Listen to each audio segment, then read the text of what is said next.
ভারত সফরের দ্বিতীয় দিনে দেশটির প্রধানমন্ত্রী নরেন্দ্র মোদীর সাথে দ্বিপাক্ষিক বৈঠক করবেন শেখ হাসিনা। এর আগে সকালে রাষ্ট্রপতি ভবনে শেখ হাসিনাকে সংবর্ধনা দেওয়া হয়েছে।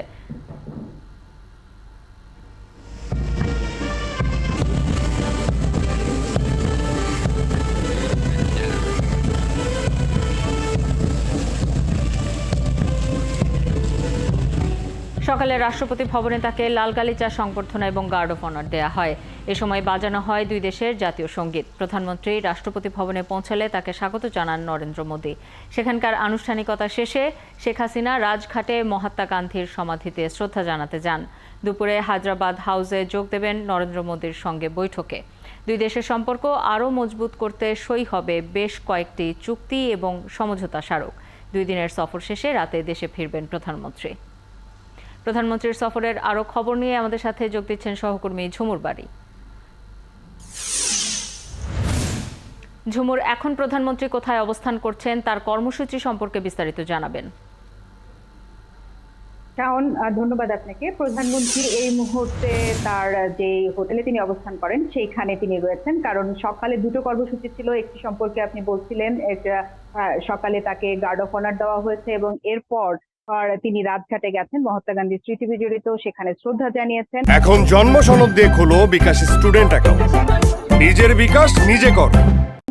এবং এর এখন কিছুক্ষণ পর তিনি হায়দ্রাবাদ হাউসের উদ্দেশ্যে রওনা হবেন, যেখানে বহু প্রতীক্ষিত নরেন্দ্র মোদী এবং প্রধানমন্ত্রী শেখ হাসিনার যে দ্বিপাক্ষিক বৈঠক এবং আমরা যতদূর জানতে পেরেছি এরপর একান্ত আলাপ এবং তারপর যে যৌথ ব্রিফিং, এই সবকিছু যেখানে হবে সেটির জন্য তৈরি হচ্ছে এখন দুই দেশই। এবং ইতিমধ্যেই সকালবেলার কথা আপনি বলছিলেন যে প্রধানমন্ত্রীকে গার্ড অফ অনার দেওয়া হয়েছে। সুসজ্জিত একটি দল 3 বাহিনীর তাকে গার্ড অফ অনার প্রদান করে এবং সেই অনুষ্ঠানে নরেন্দ্র মোদী উপস্থিত ছিলেন।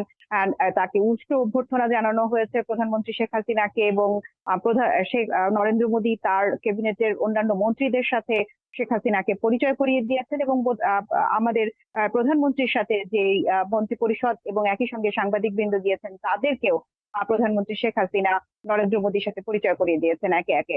এবং তারপরে তিনি রাজঘাট গিয়েছেন। বলছিলেন আলোচনা প্রসঙ্গে দ্বিপাক্ষিক আলোচনায় অবশ্যই দ্বিপাক্ষিক ইস্যুগুলোই সবচেয়ে বেশি গুরুত্ব পাবে এবং বাংলাদেশ ভারতের দ্বিপাক্ষিক সম্পর্কের ক্ষেত্রে পানি বন্টন, বাণিজ্য, কমিউনিকেশন বৃদ্ধি অথবা তথ্য আদান প্রদান এই সংক্রান্ত প্রায় 9 থেকে 10টি এমওইউ এবং কিছু চুক্তির নবায়নের প্রসঙ্গ আমরা শুনছি। তবে শেষ মুহূর্ত পর্যন্ত কিন্তু না হওয়া পর্যন্ত সেগুলো সম্পর্কে পরিষ্কার বলা যায় না। তবে তারপরও যেগুলো জানা যাচ্ছে যে নিত্য প্রয়োজনীয় পণ্য যেন বাংলাদেশ সঠিক সময়ে সঠিকভাবে পায়, যেমন পেঁয়াজ, আর ডাল বা ছোলা এই টাইপের জিনিসগুলো, চিনি, সেই বিষয়টিতে একটি এমওইউ বা সমঝোতা স্মারক স্বাক্ষরের সম্ভাবনা রয়েছে। টেকনোলজি ট্রান্সফারের ক্ষেত্রে সম্ভাবনা, সামরিক সহায়তার ক্ষেত্রে একটি এমওইউ সম্ভাবনা রয়েছে।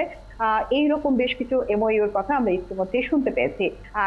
2026 সালে তিস্তা গঙ্গার পানি বন্টন চুক্তির যেটি নবায়ন হবে সেটির একটি আলোচনার অগ্রগতি এবারই হতে পারে। আর তিস্তা প্রসঙ্গে তো আমরা এটি বলেই যাচ্ছি যে তিস্তার আসলে নতুন ধারার একটি রূপকল্প তৈরি হবে, যেখানে তিস্তার রক্ষণাবেক্ষণ, তিস্তার পানির ব্যবহার এবং তিস্তার কিভাবে সর্বাধিক ব্যবহার করা সম্ভব হয় এবং সমন্বয় করা সম্ভব হয় সে ব্যাপারে দুই দেশ একসাথে কথা বলবে। পরিচিত দুই দেশের নতুন সরকার হলেও জয়ী সরকারই গত 3 টার্ম ধরে, শেখ হাসিনার সরকার 4 টার্ম ধরে ক্ষমতায় রয়েছেন এবং তারা বিষয়টি এর আগে থেকে আলোচনায় নিজেদের অবস্থানে রেখেছেন এবং দুই দেশই ব্যাপারটি জানেন। কূটনীতিকরা বলছেন যে আলোচনায় আজকে সবচেয়ে গুরুত্ব তিস্তার প্রসঙ্গটি পাবে এবং সেখানে একটি নতুন ধারার কিছু পরিকল্পনা বের হয়ে আসতে পারে।